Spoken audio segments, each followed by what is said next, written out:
तो किन मुद्दों के आधार पर इंडिया को समर्थन दे रहे हैं? पहला है हिंदुस्तान के संविधान और लोकतंत्र की रक्षा। ये दोनों खतरे में है साफ साफ। चुनाव का मैदान, लोकतंत्र का मैदान, चुनाव का नहीं कहूँगा, लोकतंत्र का मैदान बचा रहे। वहाँ चुनाव होते रहे जैसे होते रहे थे, कम बेस कुछ गलत सही कमियों के बावजूद कम से कम लोकतंत्र जिंदा था। आप देख रहे हैं अपना आंदोलन यूट्यूब चैनल।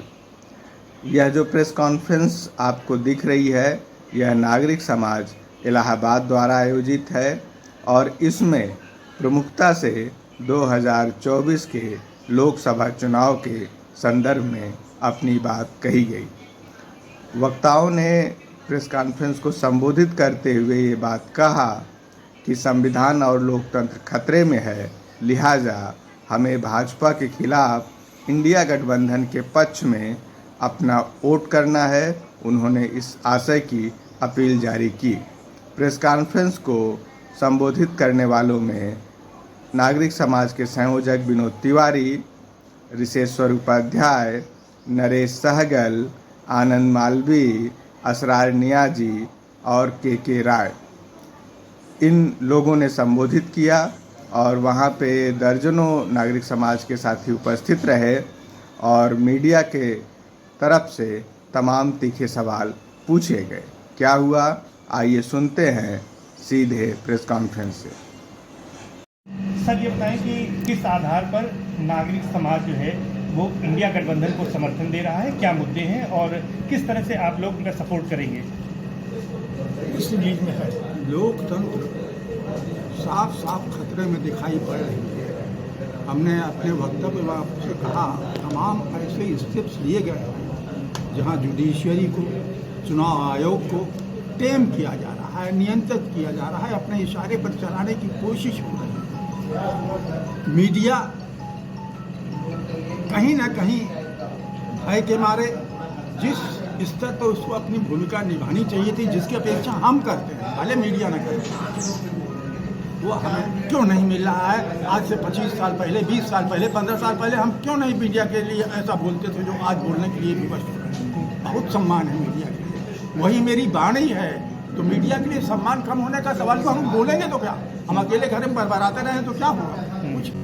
तो किन मुद्दों के आधार पर इंडिया को समर्थन दे रहे हैं? पहला है हिंदुस्तान के संविधान और लोकतंत्र की रक्षा। ये दोनों खतरे में है साफ साफ।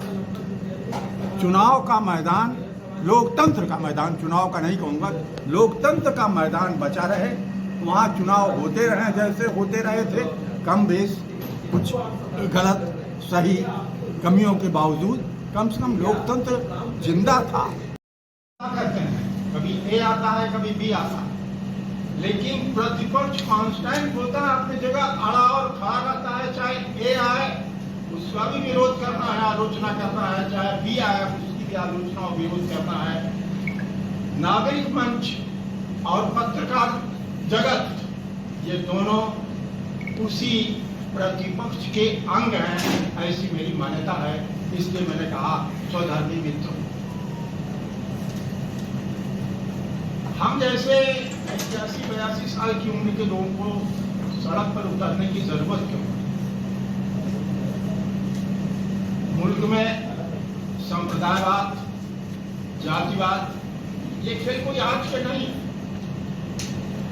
लेकिन इस मुल्क में सन 40 से जो सांप्रदायिक कुआं खोदा गया था, खाई खोदी गई थी और उसका परिणाम जो हुआ, आज वही सांप्रदायिकता चरम पर उसी स्तर पर हो गई है। जाहिर है कि मुल्क खतरे में है। आपका प्रतिप्रश्न हो सकता है कि जातिवाद के बारे में आपकी क्या राय है? कोई चीज, और ये रुक भी नहीं रही। वोट का सारा खेल, सत्ता खेल जातिवाद से हो रहा है, जानता हूं, लेकिन जातिवाद का खेल जितना भी बड़ा हो जाए वह मुल्क को तोड़ता नहीं है। लेकिन सांप्रदायिकता का खेल अगर लंबा चला, गहरा हुआ, तो मुल्क टूटने में देर नहीं लगेगी। यह सच्चाई है। इसलिए जो हिंदू मुसलमान का जबरदस्त माहौल है, उसकी खिलाफत करने के लिए हमें आज की सत्ता के खिलाफ सड़क पर आना पड़ेगा। आ गए हैं मित्रों। अगली बात, हरदेव पहाड़, हरदेव के जंगल, बरतवाड़ा के जंगल और ये सड़क बनाने के नाम पे पूरे शहरों के जो बड़े बड़े पेड़ काटे गए हैं। अभी 8 तारीख के अखबार में रिपोर्ट थी कि इलाहाबाद में केवल सड़कों के विकास के लिए, कुंभ में सड़कों के विकास के लिए 900 पेड़ काटे जाएंगे। अभी 8 तारीख और उसी 8 तारीख के अखबार में सुप्रीम कोर्ट का एक जजमेंट है कि क्लीन एनवायरनमेंट और हवा, साफ हवा, पानी भी हमारे जीने का अधिकार का हिस्सा है। एक ही दिन के अखबार में 2 तरह की रिपोर्ट आ रही है। तो मुझे सबसे बड़ी शिकायत इस सरकार से जो है, जो सबसे बड़ा विरोध है, वो प्रकृति के प्रति इसके दृष्टिकोण का है। दूसरा एक बात और मैं स्पष्ट करना चाहूंगा, यहाँ पर इलेक्शन कमीशन की बात आई और बात level field, play level field की बात आई। फील्ड बना रहे और अंपायर बेईमान रहे तो भी नहीं चलेगा। पिछले 10 सालों से हम देख रहे हैं कि प्ले फील्ड तो फिलहाल सलामत है, खेल हो भी रहा है, लेकिन अंपायर लगातार बेईमानी कर रहा है। मैं आपके सामने खुल कर कह रहा हूँ। अभी एक ताजा उदाहरण मैं आपको दे रहा हूँ। अभी वो भी 4-6 दिन के अखबार के में पहले भी था कि जो अवैध नकदी जो जब्त की जाती है इलेक्शन कमीशन के द्वारा, और वो अवैध नकदी बस जब्त की जाती है, इसका समाचार आता है। बाकी क्या होता है, अवैध नकदी किसकी है ये तो पता चल जाता होगा ना। और अगर ये पता चल जाता है तो ये भी पता चल जाता होगा कि किसके लिए अवैध नकदी की गई है। और अगर ये पता चल जाता है तो कौन सी पार्टी से मिला, ये भी पता चल जाता है। तो ये अगर सार्वजनिक नहीं होता तो ये खेल को अब आप समझ लीजिए। अगर ये सार्वजनिक नहीं होता कि अवैध जब्ती किसकी है, किस दल के लिए है, ये सार्वजनिक नहीं होता तो ये बहुत बड़ा खेल है।